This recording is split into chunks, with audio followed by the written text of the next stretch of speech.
Masalah kesehatan bagi bangsa Indonesia menjadi masalah utama pada sekitar tahun 1920-an, di mana inilah yang mendorong Dr. Kua dan komunitas masyarakat Tionghoa mendirikan klinik atau rumah sakit kemudian yang kita kenal dengan Yang Seng I atau Rumah Sakit Husada.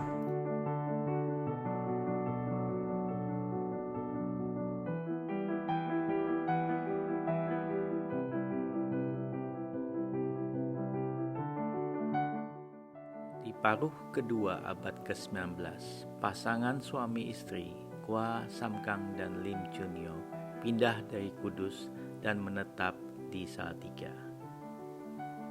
Putra pertama keluarga Kua Samkang yang lahir tahun 1887, Kua Chuan Ing, memiliki jiwa wirausaha dan mendirikan usaha di bidang pelayanan transportasi umum tepat 100 tahun yang lalu, yaitu pada tahun 1921.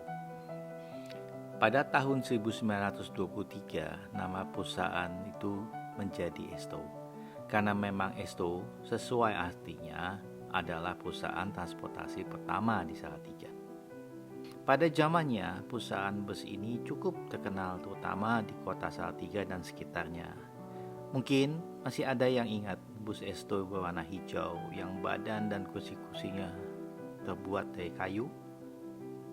Sekarang Esto sudah tidak ada lagi, berhenti beroperasi menjelang usianya yang 1 abad. Beberapa barang yang masih tersimpan dari kantor berupa mesin tik, meja penerima tamu, 1 set kursi penerima tamu. Sedangkan dari rumah Kua Chuan Ing berupa lemari Cui Ho, pot bunga Seto Imari, tempat vas kayu.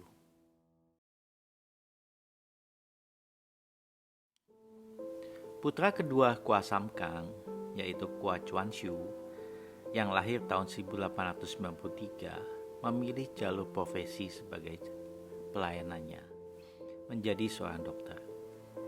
Pemuda ini mendapat pendidikan kedokteran di Belanda karena sulitnya pendidikan bidang ini di Nusantara pada awal abad ke-20. Dan setelah menyelesaikan pendidikan tahun 1921, Dr. Kua kembali ke Jakarta atau Batavia waktu itu. Dr. Kua yang berpraktek di Jakarta Lama bagian utara melihat banyak yang membutuhkan pelayanan kesehatan karena tingkat sosial penduduk daerah itu yang rata-rata lebih rendah dibandingkan daerah di selatannya. Di sisi Jakarta ini belum ada fasilitas kesehatan yang memadai, sehingga apabila ada yang sakit harus dirujuk ke Rumah Sakit Cipto, dahulu CPZ. Rumah sakit daerah Jakarta Utara itu boleh dibilang mungkin kemana-mana jauh ya untuk mencari rumah sakit. Mungkin timbul suatu ide dia untuk mendirikan rumah sakit ya untuk mereka, membantu mereka lah, itu kira-kira begitu. Kondisi kesehatan yang buruk di sudut-sudut utara Jakarta Lama itu membuat Dr. Kua beserta sejawat-sejawat dan para donatur memutuskan untuk mendirikan Yang Seng I agar dapat dijangkau oleh penduduk sekitar. Pada saat itu, masyarakat kita kan seperti kita ketahui dalam sejarah ada politik segregasi ya dari Hindia Belanda, di mana kita dibagi-bagi ya menjadi 3 kelas saat itu. Kelas pertama ya bangsa Eropa, ya orang Belanda dan Eropa lainnya. Kemudian kedua timur asing. Di situ ada Tionghoa, ada orang Arab, ada orang India, ya. Kemudian kelas ketiga, disitulah yang dinamakan inlander atau pribumi, ya masyarakat setempat, Jawa, Sunda, Bugis dan seterusnya. Di bidang kesehatan, hanya orang Eropa yang mendapatkan akses pengobatan yang baik.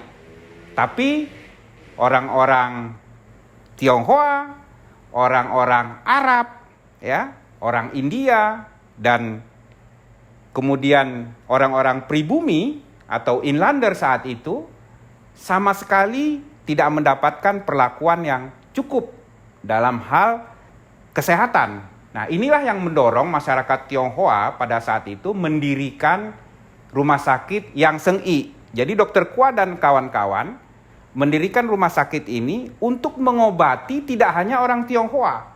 Perlu menjadi catatan, yang Seng-I didirikan bukan hanya mengobati orang-orang Tionghoa, tapi juga orang-orang dari etnis lain.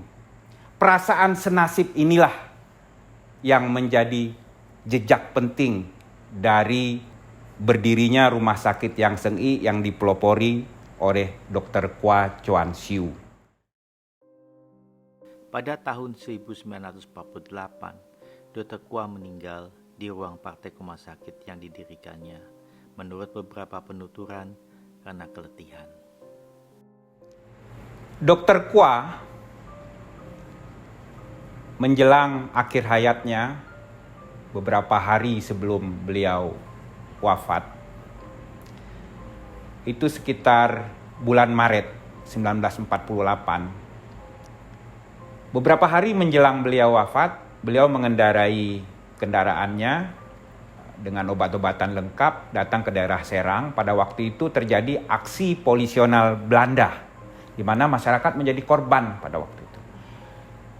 Beliau mengobati masyarakat, memberikan obat-obatan selama beberapa hari. Setelah itu beliau pulang kembali ke Jakarta. Sekitar beberapa hari kemudian beliau meninggal di ruang kerjanya. Meninggal dalam keletihan. Letih mengobati bangsanya. Sejak didirikan tahun 1924 sampai sekitar tahun 1929, Yang Seng-I menggratiskan biaya perawatan maupun pengobatan. Hanya karena zaman Malaysia atau The Great Depression memaksa Yang Seng-I melakukan sistem subsidi silang antara yang mampu dengan yang kurang. Beliau menerima dan merawat semua pasien yang datang tanpa memandang status, dan pastinya lebih banyak pasien yang kurang mampu. Yang saya alami dari kecil, setiap kali saya diajak papa saya ke rumah sakit, selalu saya nomor satu lihat patung. Dan di bawah patung itu ada tulisan semacam prasasti, rumah sakit ini dibangun, ya kalau sekarang bilang khusus ya, itu khusus untuk masyarakat tidak mampu, orang miskin. Tuh, itu cita-cita beliau. Dr. Kwa itu orangnya selalu mengabdikan ilmunya untuk orang susah, tanpa bayar, gratis, ya semua. Jadi cita-citanya ya itulah, rumah sakit itu dibangun untuk orang masyarakat Jakarta, khususnya yang tidak mampu. Memang Dr. Kwa itu dermawan ya, dokter yang benar-benar dermawan gitu kan, sosial.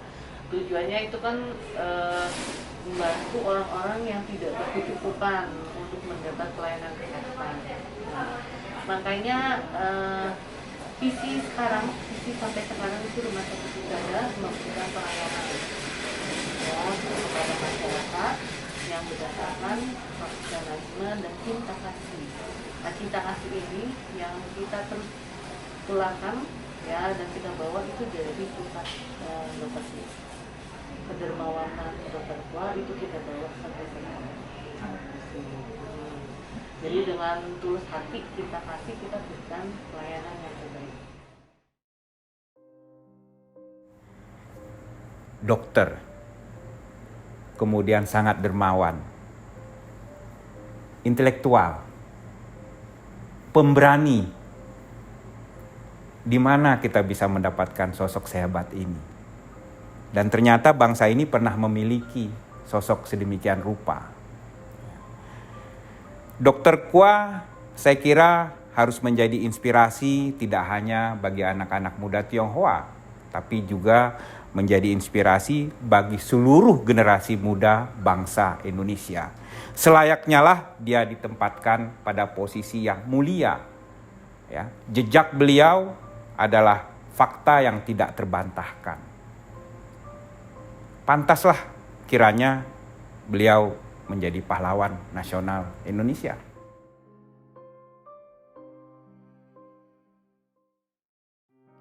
Terakhir, beberapa barang peninggalan Dr. Kwa Chuan Hsu sangat membantu penelusuran ini. Barang-barang ini diberikan oleh putra kedua Dr. Kwa, yaitu Kwa Hong Kun, kepada Dr. Kwa Leonggi atau Dr. Yogi Budidharma, yaitu cucu pertama Kwa Chuan Ing, yang juga berprofesi sebagai dokter dan mengabdikan diri sebagai anggota TNI Angkatan Darat. Barang ini berupa 2 buah vas yixing dan sebuah kotak kayu yang tidak hanya indah karena bernilai seni, namun terlebih lagi memuat simbol-simbol dan motif-motif seni yang bermakna nilai-nilai hidup, prinsip-prinsip hidup yang secara tradisi diturunkan dalam keluarga sejak dahulu. Sebagai contoh, nasihat yang selalu diberikan oleh Dr. Yogi kepada putri-putranya bahwa kita telah menerima dan karena itu kita memberi. Terdapat dalam makna simbol yang ada pada kotak kayu. Di samping itu ada pula simbol-simbol lain yang terukir seperti simbol tentang compassion, welas asih, wisdom, kebijaksanaan, kerendah hatian, mawas diri, kejujuran, hormat, dan kehormatan. Sampai di sini kita mengetahui hubungan antara pendiri Esto Salatiga dan Rumah Sakit Husada Jakarta. Namun, ada hal lain yang menarik untuk dicermati lebih dalam, yaitu rasa kemanusiaan, kepedulian mereka kepada yang kurang mampu. Sebagai penutup, penulis ingin mengutip sebuah puisi yang terukir pada salah satu vas yang selalu berada di ruang praktek Dr. Kwa Chuan Hsu sampai akhir hayatnya. Kurang mengerti apa yang dipikirkan Niulang harus mengundang Sinu menenun kain.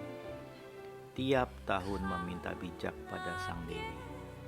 Tidak sadar bijak dan licik di dunia lebih banyak. Salju tidak tanya kelakuan baik atau tidak, mengembang saja di atas ratusan bunga-bunga.